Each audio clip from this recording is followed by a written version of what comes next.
This is Business Talk, your business, your success. Sponsored by Take Action Business Coaching. The opinions expressed are those of the participants and may not be the views of the staff, advertisers, and owners of the station. Advice given is not intended to replace that of your business advisor.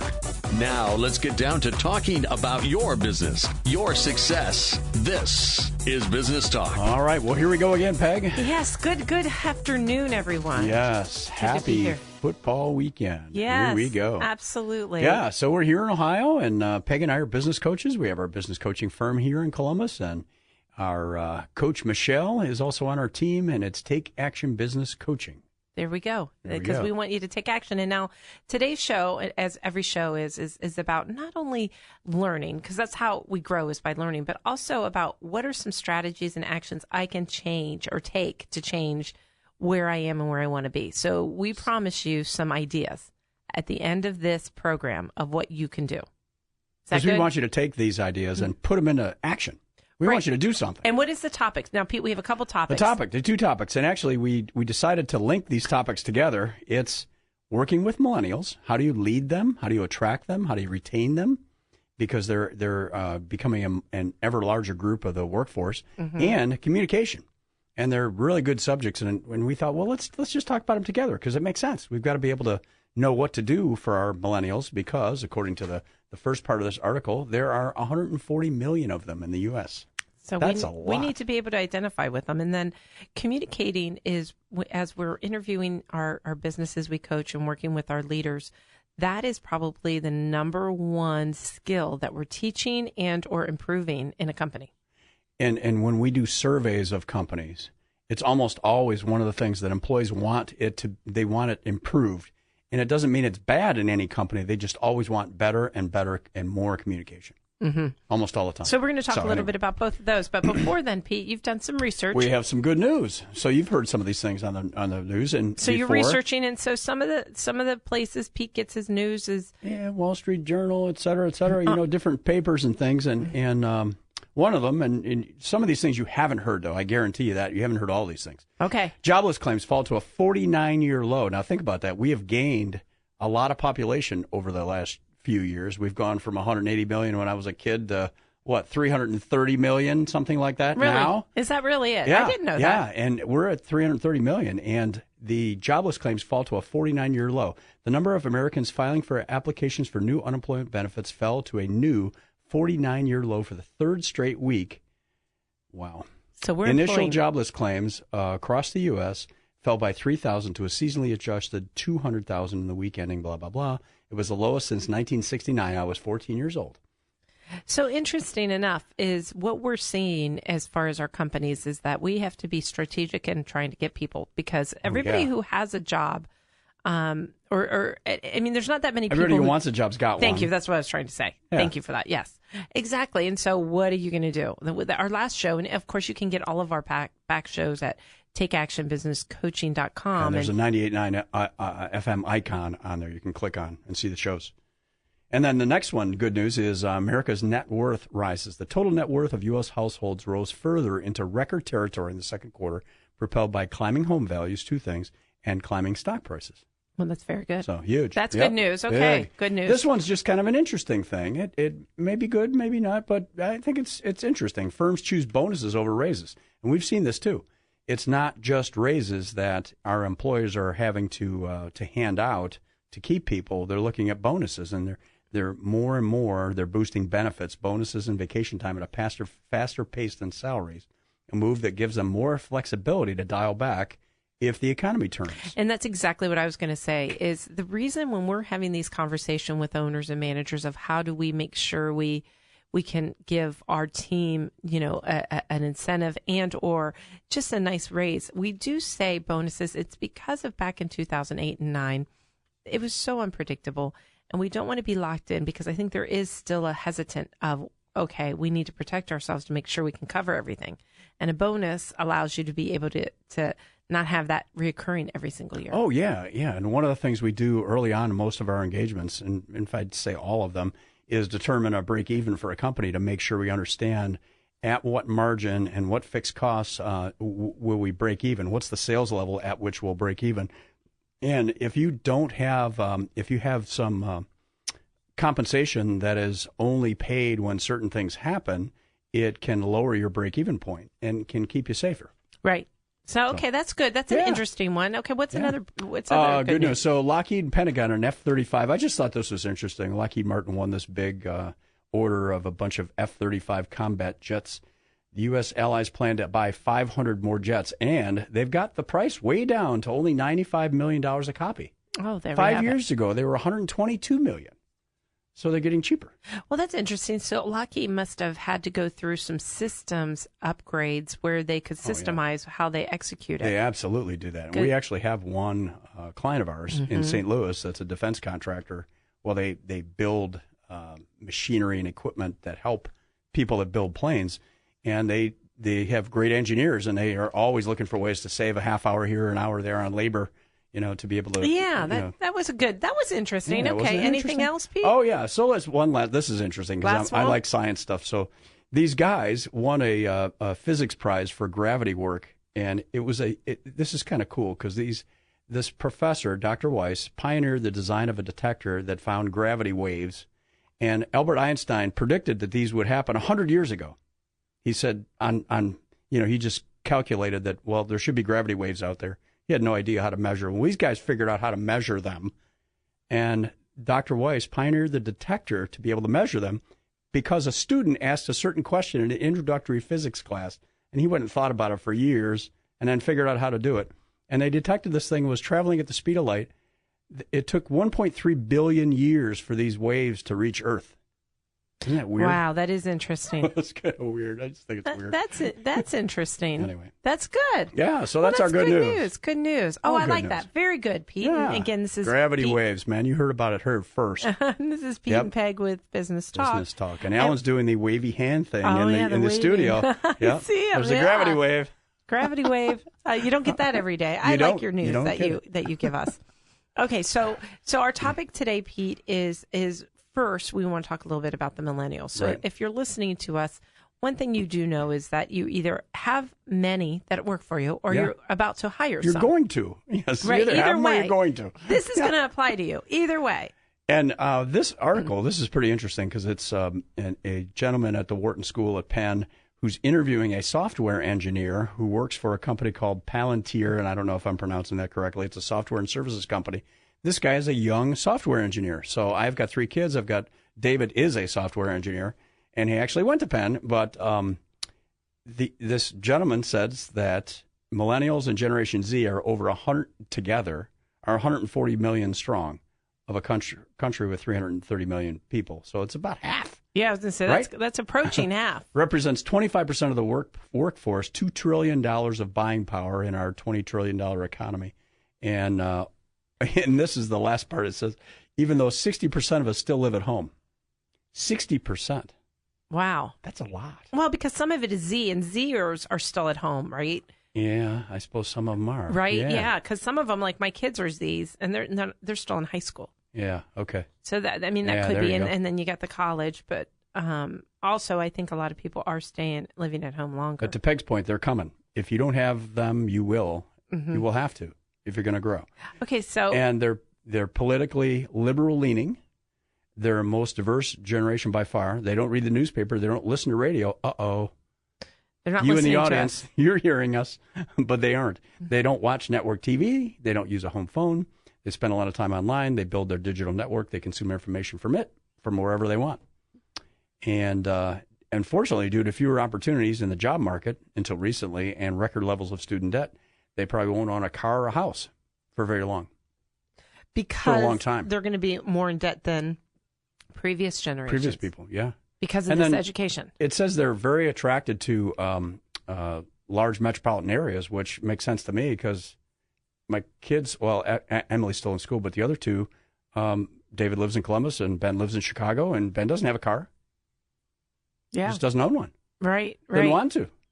Isn't that interesting? It is interesting. It's true. And as you were describing that, and we have, Allie and Lauren, and I was like, yep, that describes them to a T. They wouldn't watch network TV. No. I mean, they're gonna watch YouTube or Netflix. Yeah. Or Amazon. Right. They're not watching Hulu. Yeah, exactly. Right. Exactly. Yeah. And they don't have a phone, right?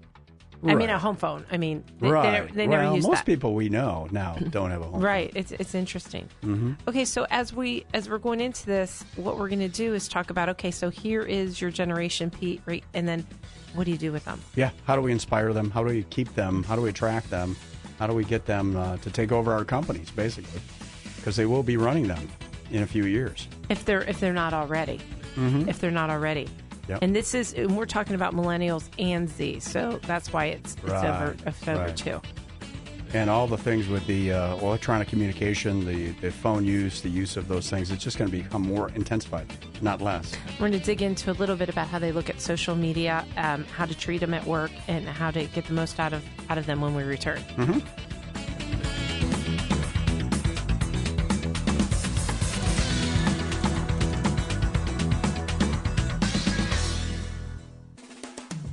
Could your business use some help?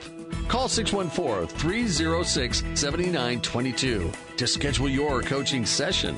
614-306-7922. Now, here's more business talk. So we're talking about millennials and Generation Z, which we find out from Alan, our producer, is someone that's less than 24 years old. So between 3 and 23 years old, and there are approximately 73 million Generation Zs. Yeah, so they're at the age today of 3 to 23. And this makes sense because I was thinking Allie's 17 and Lauren's 14. And every time they describe a Z, I'm like, that is them to a T. And then so the millennials are the next earlier generation. And they're at the youngest end right now, 24. So they are all in our workforce. And that's who we're talking really about today, right? Is the millennials. And they're in our workforce right now. Right. Like they've graduated from school and they're in our workforce. Yeah, and this is how we describe them. They prefer purchasing products online. Yep, absolutely. If you can subscribe to it so it shows up at your door every month, great. If you can avoid it, we'd rather not check out with a physical cashier. They'd rather not. Because they don't, yeah. Yeah, and they'd rather call someone or call someone for services. They'd rather text them. If they can text them, great. They don't really want to talk on the phone. Well, and that's a lot of Z generation. Also, they call it a silent generation. They're similar in all of those attributes. And that's the electronic age of what we brought up with the phones. Yeah. They trust their friends. And this is this young gentleman being interviewed. He says they trust their friends over corporations, especially when it comes to the news, in particular the news. Mm-hmm. Their inner circle of friends tell them what to read, what not to read, what to avoid, purchasing decisions, things like that. That's where they get their information. Is from their network, from their friends. And you know what's interesting is as you're looking at that, online is really important, right? So I liked what they said a little bit about the social medias, and maybe I'm hopping above, but they don't really trust Facebook anymore. Oh, the millennials. Definitely. Yeah, that's a big company, right? Right. I mean, it could be that kind of thing. It's a big company. Like my son, Ben, dropped out of it a few years ago. He's not on it. Well, and it's they're worried about China. Do you remember that? It's in there that they talk a little bit about it. So, So it's just really interesting how, like, some of the social media they trust, that Snapchat they trust, and some they do, Instagram, some they don't. Yeah. One of the things they say is that a lot of them will take part-time jobs as designers, artists, journalism, coders, game players. Yes, I've heard of all They'll of have those. a couple side things going. Side hustle. I've heard them use that term. Yeah. Uh-huh. Yeah. Being in the gig economy doesn't scare them. They love freedom. The prospects of not having full benefits sinking in, blah, blah, blah. But they assume they're going to hold more than 10 jobs in their lifetime, which is unusual. That's different. They're gonna, from my point of view, and it's different. you blah blah blah over full benefits. What you said, blah blah blah benefits. They don't want benefits. No, they're starting to worry now as they're getting older. The millennials anyway, about the prospect of not having full benefits starting to sink in because they have debt. Well, and one thing that we see, and this is as us as coaches, and again, this is Peg and Pete with Business Talk. Whenever you hire someone as a first-time hire, no matter whether you're a millennial or not, this will happen. Is I don't know that they get. Like, we work with a lot of companies, and they're great companies. Uh-huh. I mean, if you're going to bring in a coach and work with a coach, I'm just saying you're a great company because you care enough to improve and to help others. Develop your people. Develop your absolutely. people. I mean, you're just going to be one of the top, the cream of the crop. And what was interesting is we have one company that hires a lot of millennials, and they were walking into this great company not understanding how great they had it. Oh, sure. So there was no comparison. And so some of them had left, and then they came back. Right. Because they realized how great it was. Yeah, and that is something you have to consider if it's someone's first job out of college. And we have a couple of companies that hire degreed professionals right out of college. You've got a risk there of them taking things for granted, right? Exactly. So what do you do about that? Mm-hmm.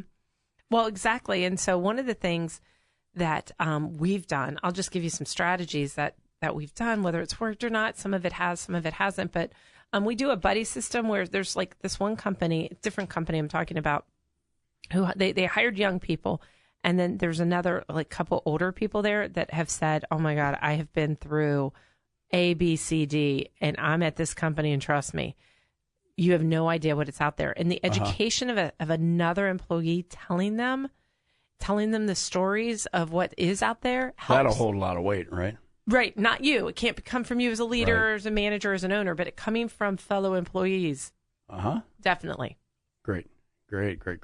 One of the things it said is if people that study engineering, they get out of college and they have titles like growth hacker, design technologist, forward deployed engineer, and they don't care about titles. Titles are a joke. So they make fun of them and create funny titles. You know, it's funny that it said that because I read that beforehand, and we thought that people like before they did care about titles, but they don't. Yeah, not this generation. Well, and some of their spending. What's some of their values, Pete? Well, they expect that it's experiences over material things. Right. That's one of the things we underline here in this article is that's what they really want. So, and a lot of our clients do this. They go out 2-3 times a year and do fun things with their teams. They go to events. Well, and we see they create events.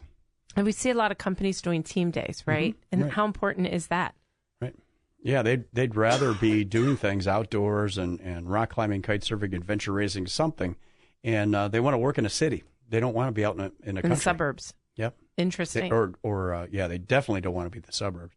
They might be on a farm as opposed to being out in the suburbs. They definitely don't want to do that. They want to get back in the city. So here's a strategy: is if you do have some millennials working for you, when was the last time you had a team day?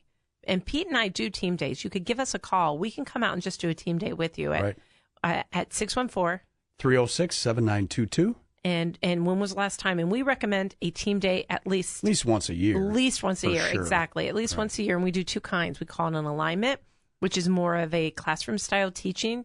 And then we also recommend fun, whether it's a picnic, whether it's a canoeing, where you're shutting down the business and taking the team together and doing something fun together to create a bond. And will involve food.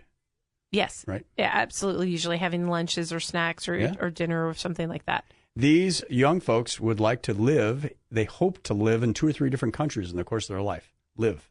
And spend time, most of the time, in cities.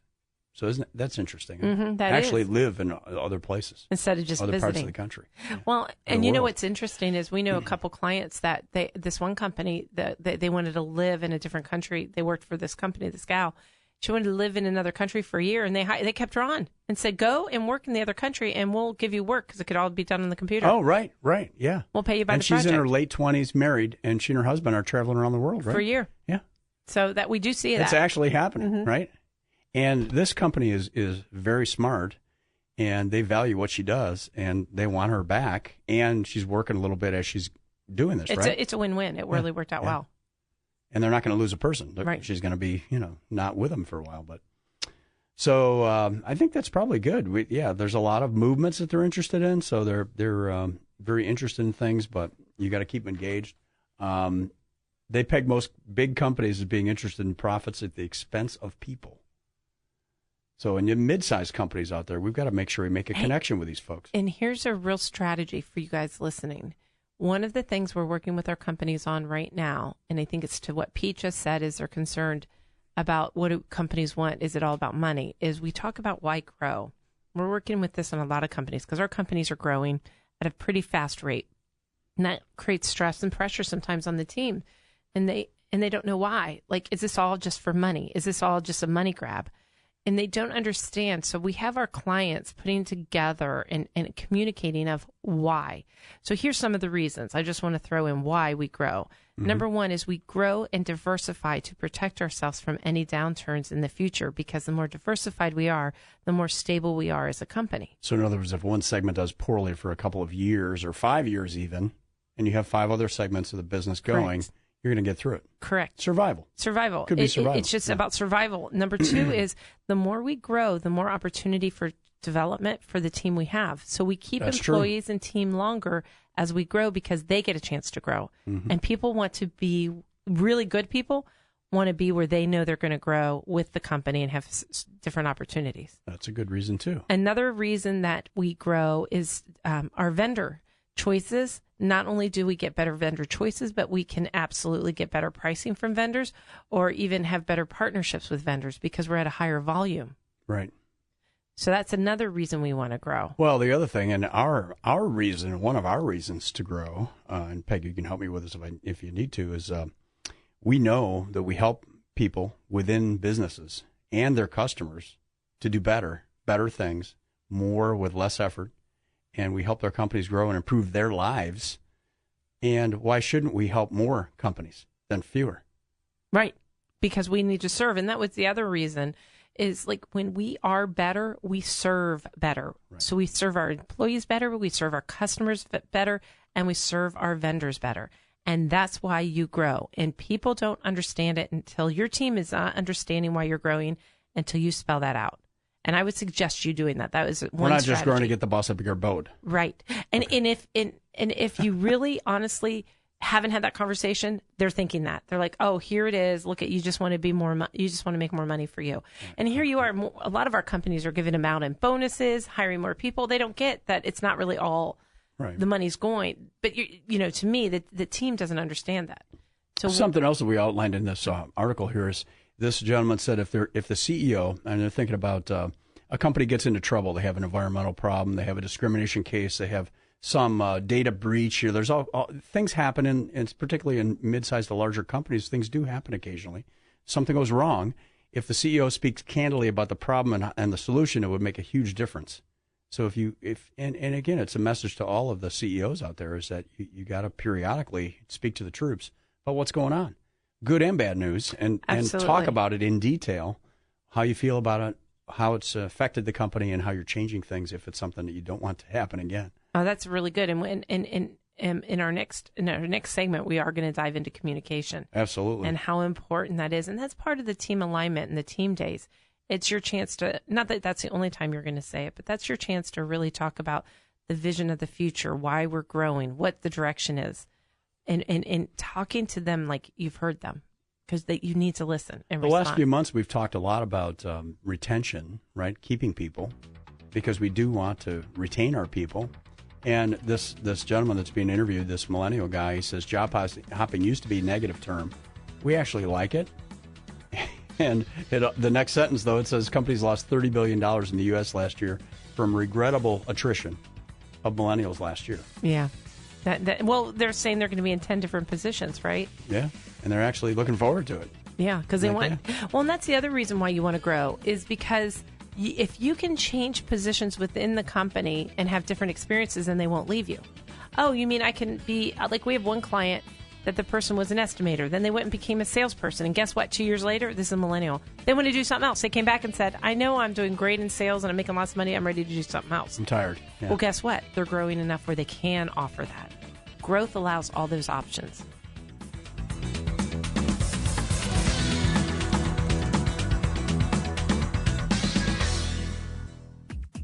To learn more about today's topic, call 614-306-7922. Now, back to more business talk. All right, so we're talking today about millennials, and then we're moving into communication. Last couple of things from this article, and again, this was a gentleman that was interviewed at the Wharton School, and it's Morgan Snyder, who's a software engineer. Thank you, Morgan. And he said he wants people, this is the management teams and bosses and things like that and others around them, they want people to respect us for our beliefs and accomplishments, not a title. They want to be trendsetters. Mm-hmm. They think money is something you should earn if you do things that matter. So if they believe that what they're working on is important for a lot of reasons that they understand, then they're going to get excited about it. I can believe that. That's what we've got to figure out. That's all good. Yeah. And so if you just tuned in and you're like, darn it, what were the other millennial things? You can always find this whole program in its entirety and our other radio shows at takeactionbusinesscoaching.com. Click on the 98.9 icon, and you'll see all of our shows. Or you can go to our YouTube channel, Take Action, and then you do a space, Business Coaching. And you will not only, when you pop that up, you'll see all of our radio shows, but you also will see our NBC4 interviews on all of those. So either way is a way for you to gather this information. How's my hair look? Is it okay? Your hair looks good. You should see Pete. He's got a face for radio. Oh, yeah. Okay, so Pete, diving in, and I mean, as we're transitioning into the millennials and from communication, one thing that we said at the beginning of the show is you're right. Communication is probably the number one thing we're seeing in companies that can be improved, no matter how good they are. Right. It's almost always at the top of the list. So trust us when we say, if we were to come in and do an interview, which we do come in and do a diagnostic with your company, do a 360, sit down to them, get a feel of what the company is. We just did this the other day for a company, and we talked to the president, and he goes, okay, in a nutshell, before I see it, how's my culture?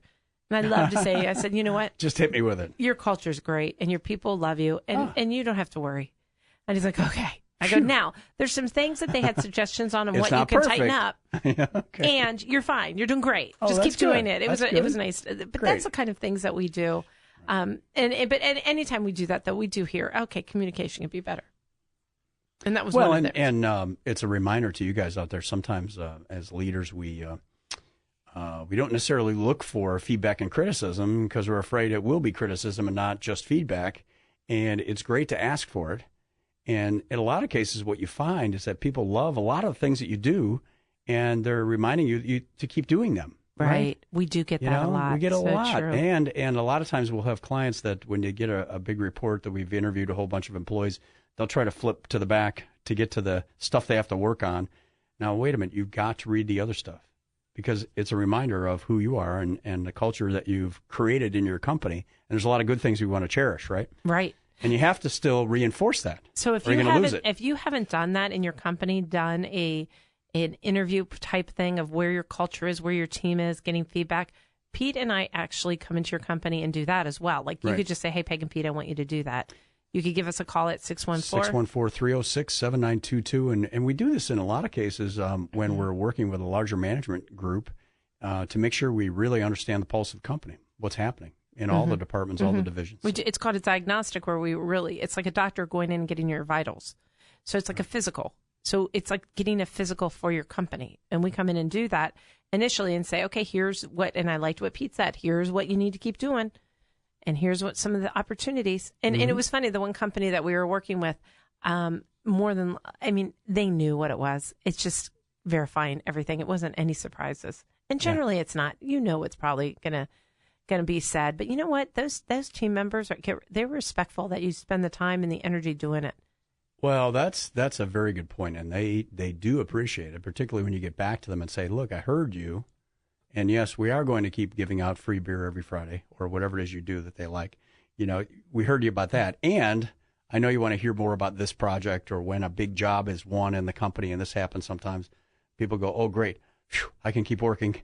And they don't tell everybody about it, right? Just communicating events that happen in other departments or other parts of the company. Perfect. All right. So we're ready to move on? Yeah, so tell us some things, Pete, about this communication and some of the strategies or overall concept. Okay, so this person, Carmine Gallo, wrote a book called 5 Stars, and they're talking about the secret to great communication, and it's be like Aristotle. Now, my classical education was a little limited going to engineering school. You know, we didn't spend a lot of time on it. But they said, this guy says, great persuaders are irresistible throughout history. And he mentions Lincoln, he mentions John Kennedy, he mentions Martin Luther King, people that were amazing orators, right? Right. And people are still replaying, not Lincoln's, of course, but they're replaying speeches of Kennedy's and Martin Luther King's today. Right. They're still listening to it. It's black and white. You know, right? And it's all crackly and stuff. It's not the kind of audio we have now, but people are still listening to these things, and it would happen a long time ago. And it's because they're irresistible. At no time in our historical record have interpersonal communication skills been as important as they are today, which is somewhat counterintuitive because we're on email, we're on our texting on our phones, we're not interacting with each other as directly as much as we did. Right. And, I think when you do, you stand out too. Oh, absolutely. It says that. I mean, the Right. people that are going to be move quickly up within a company are the people that you have to have a basis of technical skill, but the ones that move up quickly are going to be the communicators. That's what's going to happen. And it's not, and it was interesting in this article, and it made me think that I want to tell you guys this, and it may not seem fair, but it's not going to be the smartest, and it's not going to be the best.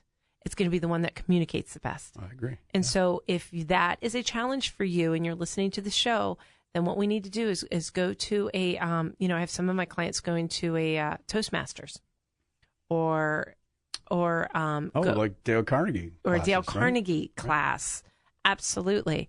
Going to those classes of self-improvement or get a coach like Pete and I. Like, we coach companies. Some companies see a great... So if you're one of these people or one of these managers that sees that I have a manager who's great, if they just be better at communicating, we coach companies. We hear that a lot. Yeah, and we come in and coach managers because we dig into the whole thing, the whole leadership thing. We just really dig into all of that because sometimes it's a belief system, sometimes it's confidence, sometimes it's skill. But whatever it is going in there and giving them the education and mentorship in order to get that done. Right. And here's you'll like this statement. This person wrote a book about this, and he said the historians, the economists, the entrepreneurs, the venture capitalists that he talked to research this book all said the same thing. Basically, in this age of artificial intelligence, globalization, automation, the one skill that can separate you from everything else is mastering the art of persuasion, combining words and ideas to ignite people's imagination. And that's how we keep people at our places of employment. Right? It's the art of persuasion. And now they had a few things, and I might be hopping ahead, Pete, to this. Yeah. So when they say the art of persuasion, they're saying that there's 3 strategies. Is that correct? Yes. So they break down 3 strategies that will allow you to be a better persuader. Is that right? Oh, yeah. You're a persuader. We jumped ahead. It's just good. Oh, I jumped ahead. Was that too much? No, it's fantastic. Yeah, it's good. So here they are. You ready? I'm ready. And number 1 is you've got to demonstrate credibility and character. We've talked about this recently. Yes. I think that comes back from, Covey. I think it was a Covey concept of trust. It's funny. All these things somebody else has surfaced and talked about, but credibility and character. So in other words, you got to be believable, and you've got to have a track record of being believable. Do what you say you're going to do. And character, you've got to be willing to follow through with whatever you say and do the right thing, right? Mm-hmm. Do the right thing. So that's number 1, credibility and character, easy to remember. And then Aristotle suggested you had to have a logical structure to your argument. So in other words, you have to have logic. Right. You're going to buy this car or you're going to take this job because it's going to be enough money to pay all your bills and you're actually going to like working here. That makes sense. Okay. And then the third thing, and sometimes we have folks that are really good on the first 2 and forget this other one. It's based on emotion. In other words, you've got to make a connection with people. You've got to get them to where you're tapping into their emotion. Well, and I want to back up there. And what we're talking about is there's 3 items to really persuade people, to really get buy-in. And think of this as a leadership and think of this as a management, both opportunity for development is what is your character, right? And your credibility. And what opportunities or create strategies or actions in order to improve it. Yep. And then you also talked about connection, right? The emotion part of it is are you connecting? Making a person-to-person connection, right? And then the other one you mentioned, which was interesting, is the logic behind it. Yeah. And one thing that they talk about is being a great storyteller, right? Oh, definitely, absolutely. Great storytellers have always been able to influence others. So being a great storyteller involves creating a logical sequence of why and what to do, right? And telling the story and then eliciting emotion with it. Like, you can't tell a story that goes everywhere. It has to have a logical path to follow. Well, and as they taught us, and you went through the same class, mine was a long time ago at the Dale Carnegie class, is you tell a story and then you summarize the point. Here's the point of the story, and here's the benefit to you. And people remember that. Okay, so when we return, I promise to give you an idea on how to improve that skill, starting with your children and moving on with your team members. All right.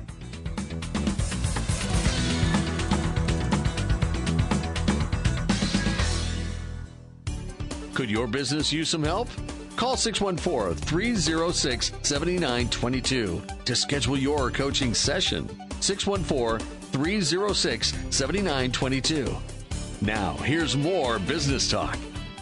So we're talking about communication, and this gentleman, Carmine Gallo, is being interviewed, and he'd written a book about this, and he calls it the Mastering the Ancient Art of Persuasion. It's a competitive skill. So right before the break, we talked about three things, right, that are important in order to have some great persuasion. One being making sure, not in any order, of course, making sure that there is a logical storytelling, right? Yeah, a some logical path. Structure to your argument. Yep. And then an emotion, a connection. Connection, emotion, yep. And then the third one is credibility and character. You've got to demonstrate those things. And one of the strategies I said beforehand is making sure, okay, so this is one thing. Storytelling.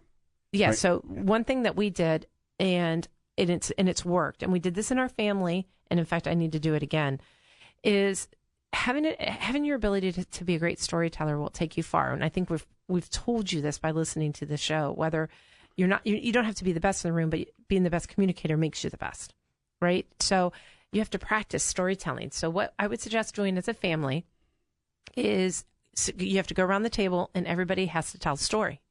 Because the more you have to tell a story and you hear how to do good stories, and the more practice you have, the better you'll become. Now, some family members will love this task more than others. Right. And everybody has to do it.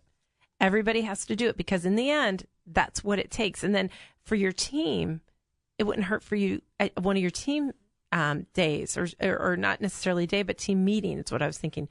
If you have it's to tell a story, to get them to be great storytellers. Because that's what it takes, especially if you're in sales, right? Mm-hmm. That's the art of persuasion. So those are a strategy that you can start doing. So it's funny you should mention that. There's a little paragraph here where they talk about it, SAP, which is a big business software company, global software company that a lot of you are probably using in your businesses. And they hired a relatively new marketing manager last year.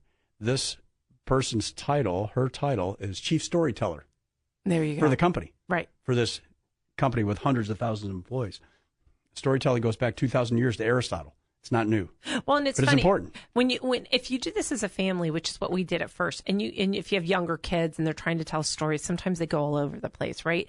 Well, it's that logical path not being followed because you lose your audience. You've got to make sure to keep your audience. And so giving feedback in a way that is inspiring so it doesn't make them upset to do it again, because you don't want to say, oh no, you did it wrong. Well, they're not going to want to do it again. Right. But like just start talking about, okay, I liked how you did this. I liked how you did that, and then get to the point. And the more you can do it, you're really teaching them a great skill.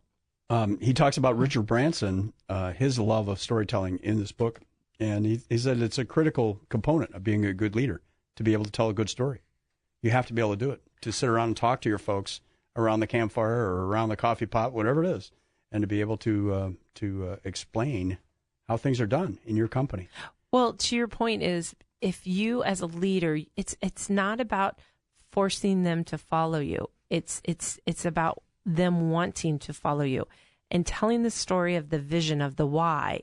It's going to be critically important to you because you need to inspire them. And I like those three things that it was character and having a logical component to your argument, and then a connection. Well, and then it was character and competence. Those two together. Yeah, together. We usually separate them, but right. I like those two together. Okay, what else about communication? Yeah, he just mentions that, and you mentioned this earlier, Peg, is that people that have great communication skills, there's a gap, and the ones that are higher tend to rise into the organization. And 94% of the LinkedIn interviewed a bunch of recruiters and hiring managers around the world. 94% said that a person with good experience but exceptional communication skills is much more likely to be elevated to a position of leadership than someone with better experience but somewhat weaker verbal skills. You've got to be able to develop an argument and to get it across to somebody else. If you can't, it's not going to happen. They rise higher in the ranks much more quickly. They're better at selling products, marketing, and engaging teams. And they mentioned that the Navy SEALs, which you don't think about with great communicators, how they just went and attacked something. Right. But the Navy SEALs are interested because they value leaders that can clearly and concisely communicate the vision behind a mission or some initiative. So quickly and concisely get a point across to a group of people. That's so important. Isn't that interesting? That is important. Interesting. And so just upon reflection, as Pete and I are talking to you about this, and it's his Peg and Pete with Business Talk, one of the things that you've got to consider is where are you on this level? Grade yourself. Where is your team on this level? Grade yourself. And then what are you going to do about it? What are you going to change? How can you get better at it? You can. Yes. This is something you can learn. That's right? good. Absolutely. Lincoln didn't start out being a great orator. He was not. No, it is something and you can learn. And he failed a lot. And he kept educating himself and working on it and working on it and working on it. And he got better and better and better. It's just like practicing anything else. And here's the one thing I'm going to challenge is I know some people might say, oh, I'm not that good at it. Well, guess what? Practice and you will be. Right. Believe that you can and believe that it's important. Practice it and you will be. And believe that it's enjoyable. And in time, it will become enjoyable. It'll be fun. Because we have seen this with people. We've had introverts. We've had analyticals. Right. We've had shy people. We've had them all. And we train and help them through this process. And I'm telling you, it works. It's just a matter of focus, education, application with practice. And once you've got that, it will happen for you. You know, and it's funny. Near the end of this article, they talk about somebody called it a soft skill. And they corrected them and said it's not really a soft skill. It's fundamental. It's a blocking and tackling thing. It's not an option. You have to be great at this. If you really want to become a great leader, a great manager, great company president or CEO, you've got to become great at it. Well, and some people you'll see as they're growing up, and I'm thinking of young leaders, they might be a little bit more soft-spoken. They might be a little more in their shell. And you know what? That's okay. They get the opportunity to get out of that. They get a chance, no matter how old you are, where you are, you can step up. You can make adjustments, and you can rise to the top as long as you want to. Right. And they mention it along with the talk about with respect to the astronauts at NASA. That and they mentioned that the last group of people they hired, 12 people out of 18,000 applications. It was the ones they're all highly qualified from a scientific point of view and those kind of things, credentials. But they're all good communicators because they have to be able to work with a small group of people, and maybe in a space station where they're in a tin can, or a metal can for a year with a small group of people. They probably have to get along. You've got to be able to get along. You got to get along with people. That's another thing. You got to get along with people. Mm-hmm. And if you can't, you got to look in the mirror and say, okay, what can I do to make sure that I can get along with people? Right. That's critically important. Critically important. So good. So the book, again, it's Carmine Gallo. They wrote a book called 5 Stars, and it's The Secret to Great Communication to Be Like Aristotle. And those 3 things, again, Peg, let's just rattle these off one more time. It's number 1 is having credibility and character, demonstrating that every day. Number 2, having a logical structure to your arguments. So in other words, think through the steps or the process so that people can grasp what you're talking about. And then number 3 is connecting with their emotion. Somehow you've got to get to the emotional part of their brain to get them excited about it, whether it's your employees or it's a potential customer or it's one of your kids. Well, and, one of the things we do talk about is when you are talking to your team or anybody, even your kids, like you said, is a lot of times we miss the why I should do things. Why should I follow you? Why? Yeah. And that's part of connecting with your emotion of how are you going to talk to that member of your team or that team to inspire them with the why to follow. Right. It's not necessarily how do I follow, it's why. And breaking that down and showing the benefit and the value. Well, sometimes it's patience, too. It's about respect for them and their thoughts and having the patience to take the time to say, okay, let's not do this. Let's follow what happens in 5 years if we don't do it. Mm-hmm. Or if this doesn't happen. Mm-hmm. And then what happens if it does happen? Mm-hmm. And let's just take the time to explore those 2 avenues and see what they think, Right. And you can't always take the same path with each person. You may have to adjust your proposal based on who you're working with. And, part of that why, I have to tell you, we did this one strategy with a client that was really interesting. We had these up-and-coming leaders. And what we did is we brought them to one of our workshops, a couple of our leaders. And we brought them to our workshop, and we said, okay, now you're the manager. Now, and I'm going to work with you. Now we're going to write the plan together. And you know how all the things you want to change, all these things need to change, all these things need to change. Okay, then what, how, and when? Right. And what aren't you going to do while you're working on that? Right. Exactly. And they're like, oh. It was a really interesting perspective, and we're doing this with a lot of companies, Pete, where we switch, and it's just a communication thing, is we switch roles. So like we are bringing in, okay, you or me now, let's figure this out. And they ended up respecting a little bit more. Right. And it was really good. And I thought, we did this. It sort of all worked out great. It wasn't like we were trying to get at that. It just sort of happened. And looking at a strategy of, when was the last time you all have switched roles? Like we would work with a retailer, and right. we're thinking of some of the managers from the retailer coming into the corporate office, and then the corporate office having a few folks going out to the retailer and working the stores. Yeah. Like for a period of time, like are we understanding what other people are going through? And that's, sometimes it's just that communication of why and what you're going through to create empathy and understanding. Right. So that's another strategy is, when was the last time you had switching roles? Oh, sure. I mean, right. we just did that 2 weeks ago with that, or actually last week, with that role reverse where they came in and they were the manager and they became, it was just really interesting. So those are just some strategies that you can execute as you're looking to improve your communication. Excellent. All right. So if you want more information, you could give us a call, 614-306-7922, or you could go to our website at takeactionbusinesscoaching.com. Right. Click on, there's a couple things we have. We have blogs. We have some blogs there. We have some TV shows where we're interviewing and giving tips of TV. And then we have our radio shows as well, talking about all the different topics labeled so that not only you can listen to them, but your employees too. Yeah, sure. Maybe making this part of their education. Like listen to the show and say, hey, James, I want you to listen to this show. Hey, I want you to listen to that. This speaks to you. So developing your team and finding ways to develop them by using our material, that's why we do this, is that you will grow and learn. Excellent.